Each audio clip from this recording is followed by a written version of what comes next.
Hello welcome guys, स्वागत है आप सबका हमारे यूट्यूब चैनल में। और आज की खबर SSLV D2 रॉकेट से जुड़ी हुई है।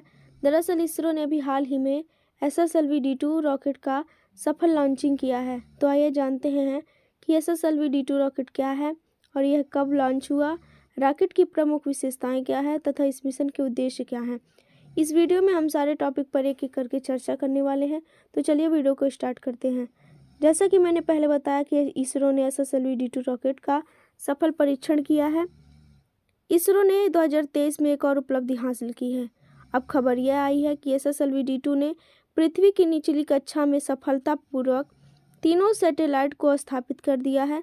शुक्रवार को इसने श्रीहरिकोटा सतीश धवन अंतरिक्ष केंद्र से अपने सबसे छोटे रॉकेट SSLV D2 को लॉन्च किया गया है। ये कम टर्न अराउंड टाइम और कई सैटेलाइट्स को एक साथ अंतरिक्ष कक्षा में स्थापित करने में सक्षम रहा।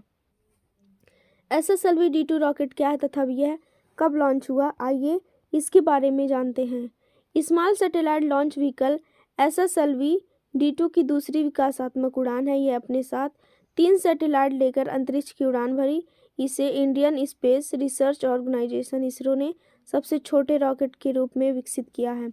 आंध्र प्रदेश के श्रीहरिकोटा से SSLV D2 ने सुबह 9:18 पर उड़ान भरी और यह 15 मिनट की उड़ान भरने के बाद इसने तीनों उपग्रहों जेनस 1, EOS 7 और आज़ादी सेट 2 को 450 किलोमीटर की गोलाकार कक्षा में सफलतापूर्वक स्थापित कर दिया। जेनस 1 यह अमेरिका की अंतरिक्ष उपग्रह है। इसका वजन लगभग 10.2 किलोग्राम है। EOS 7 यह इसरो ने पूरी तरह से तैयार किया है।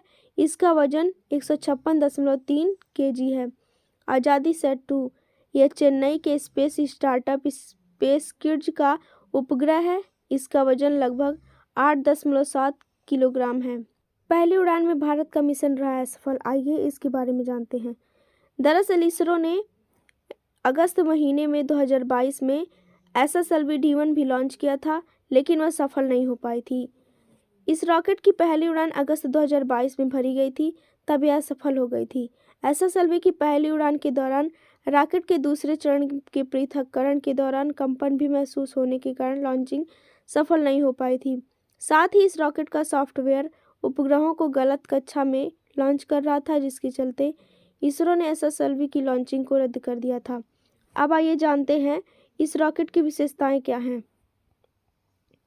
इसरो के अनुसार SSLV लगभग 500 किलोग्राम तक के उपग्रहों को कक्षा में लॉन्च करने में काम में लाया जाता है। इसरो के अनुसार SSLV 500 किलोग्राम तक की लोअर ऑर्बिट में लॉन्च करने में सैटेलाइट को काम में लाया जाता है। यह रॉकेट ऑन डिमांड के आधार पर किफ़ायती कीमत में सैटेलाइट लॉन्च करने की सुविधा भी देता है। 34 मीटर लंबे SSLV रॉकेट का व्यास 2 मीटर है। इस रॉकेट का वजन लगभग 120 टन है। अब आइए जानते हैं इस मिशन के उद्देश्य क्या क्या हैं। निम्न भू कक्षा में SSLV की डिजाइन की पेलोड क्षमता का प्रदर्शन करना। EOS 07 और 2 यात्री उपग्रहों जेनस 1 और आज़ादी सेट 2 को 450 किलोमीटर की गोलाकार कक्षा में स्थापित करना। ये 2 इस मिशन के उद्देश्य हैं। अब आइए जानते हैं गगनयान जैसे कई मिशन इसरो करेगा लॉन्च। दरअसल इसरो जो है इस साल 2023 में गगनयान जैसे और कई बड़े बड़े मिशन को लॉन्च करने में तैयारी कर रहा है। इसरो ने इस साल कई बड़े मिशन को लॉन्च करने की तैयारी में है। इसरो संगठन के प्रमुख S सोमनाथ ने बताया कि फिलहाल हम GSLV Mark 3 की लॉन्चिंग करने की तैयारी कर रहे हैं। GSLV Mark 3 OneWeb इंडिया की 236 सैटेलाइट को एक साथ लॉन्च करने वाले हैं। यह लॉन्चिंग मार्च महीने के मध्य में होगी। इसके अलावा इसरो PSLV C55 के प्रक्षेपण की भी तैयारियों में जुटा है। मार्च के अंत तक यह लॉन्चिंग हो सकती है।